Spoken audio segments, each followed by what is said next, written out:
Bapak Ibu kalau sementara orang-orang satu kampung yang ikut andil dalam menelurkan habis Quran di masjid tersebut, maka dapat pahalanya orang yang dia bisa menjadi habis Quran. Nanti insya Allah Bapak Ibu ya, kalau difikirkan di rumah atau di masjid-masjid ya, di masjid ini ya, ada TPA yang di situ nanti mengeluarkan habis Quran, yang di situ nanti dananya dari Saweran teman-teman kampung di sini, masya Allah. Jadi itu insya Allah nanti di akhirat dapat syafaatnya orang-orang yang menghafal Quran. Kemudian Bapak Ibu yang mulia, madrasah Al-Quran yang kedua, madrasah yang belajar ilmunya Al-Quran. Ilmunya ada dua, ilmu masail dan ilmu fadhail. Ilmu masail hukum ahkam. Fikih gimana sholat yang benar, wudhu yang benar, taharah yang benar, waris yang benar, zakat yang benar, puasa yang benar. Dalam riwayat disebutkan ada orang sholat selama 60 tahun dan diterima sama Allah. Maka naudzubillah dari itu bidah, jangan sampai Bapak Ibu yang dirahmati Allah SWT yang dimuliakan Allah Taala ya, kita tidak mau belajar ya, tentang hukum ahkam, tentang fikih, ini penting.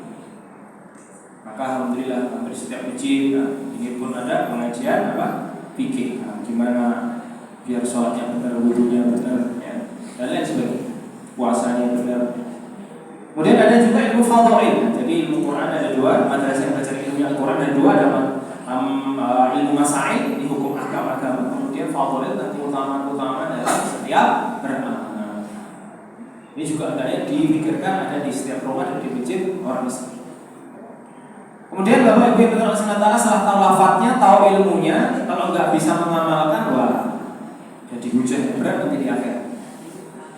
Maka ada madrasah Al-Quran yang ketiga, madrasah dakwah ala minal junub.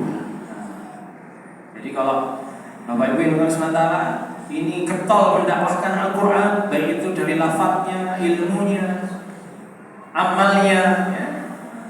Jadi kalau Bapak Ibu yang mulia itu mendakwahkan Al-Quran, maka nanti Allah Ta'ala akan mudahkan kita mengamalkan Al-Quran.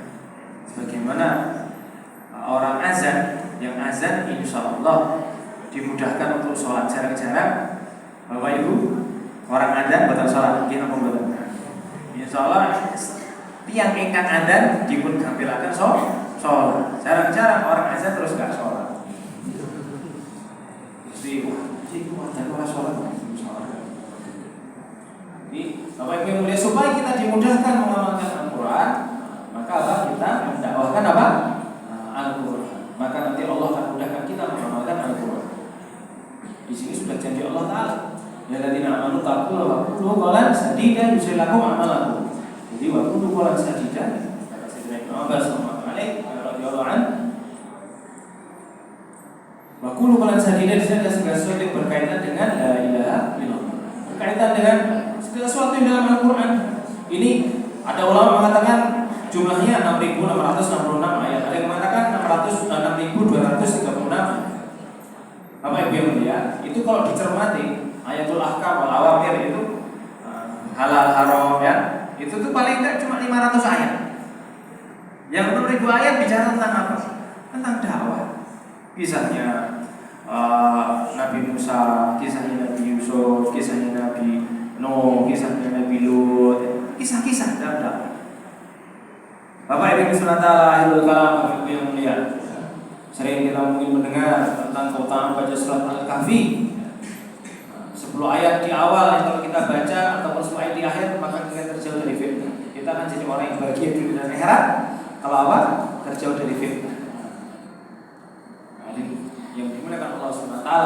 Apa itu isinya Al-Kahfi? Isinya tentang pemuda Ashabul Kahfi yang menyelamatkan iman. Ada usaha untuk menyelamatkan iman. Jadi Bapak Ibu yang mulia, hanya kita tengok nih hati kita masing-masing. Bapak Ibu yang mulia, sudahkah diri kita itu ada pikir tuh menyelamatkan iman yang di balik fitnah dunia yang semakin carut marut. Bapak Ibu yang mulia, kalau dulu di zaman Nabi Nuh ya, itu banjir air. Ini juga banjir maksiat di akhir zaman. Bapak Ibu yang Allah Subhanahu wa taala, pemuda Ashabul Kahfi waktu itu berusaha gimana nyelamatin iman dari kezaliman Raja Diklianus. Dituduhkan Allah SWT selama 309 tahun ketika mau belanja. Wih, ini mata uangnya 300 tahun yang lalu. Jadi Bapak Ibu yang bukan Allah Ta'ala pun begitu juga harusnya kita hari-hari pikir gimana nyelamati iman. Menyelamatkan apa? Iman. Pikir gimana iman yang paling berharga yang diberikan Allah Ta'ala kepada kita itu dijaga sungguh-sungguh gitu. Nah ini orang tahu manfaat nilai dunia, uang 1M, 2M, 5M, 10M tahu, namun nilainya iman banyak yang tak tahu. Maka nggak ada usaha kesungguhan untuk apa? Menjaga iman, menyelamatkan iman. Kemudian Bapak melihat kisahnya tentang apa lagi itu Surah Al-Kahfi? Kisahnya tentang Nabi Musa dan Nabi Khidir belajar iman. Kita pun hari-hari juga harus mikir gimana saya tuh mau belajar iman. Dan Bapak Ibu kalau SWT ketika kisahnya Pak Dzulqarnain menyebarkan apa? Iman. Bapak Ibu kalau SWT jika kita hari-hari berpikir gimana dekat dengan 3 madrasah Al-Quran tadi, dan hari-hari berpikir gimana nyelamatin iman kita, gimana belajar iman, gimana menyebarkan iman, maka Allah Ta'ala akan memuliakan kita sebagaimana hamba-hamba yang soleh. Semoga Allah Ta'ala kita di dalamnya. Amin. Akhirul kalam ini ngomong ingat nih. Jadi Bapak Ibu Allah Subhanahu Wa Taala. Jadi kita tuh minta kepada Allah Subhanahu Wa Taala gimana yang seperti apa yang kita minta dalam salat itu, ihdinas siratal mustaqim, siratal ladzina an'amta 'alaihim. Ya Allah berikanlah ini jamak ini ihdinas bukan ihdinis. Ya Allah berikanlah saya dan seluruh manusia itu petunjuk jalan yang benar. Siratal ladzina an'amta 'alaihim, sebagaimana hidayah yang Kau berikan kepada orang yang Kau beri nikmat. Ini siapa? Para ulama mengatakan minan nabi siddiqin syuhada wa sholihin. Jadi iman kita itu mau dialamatkan kemana? Mau dibawa kemana? Nah, matlamatnya tujuannya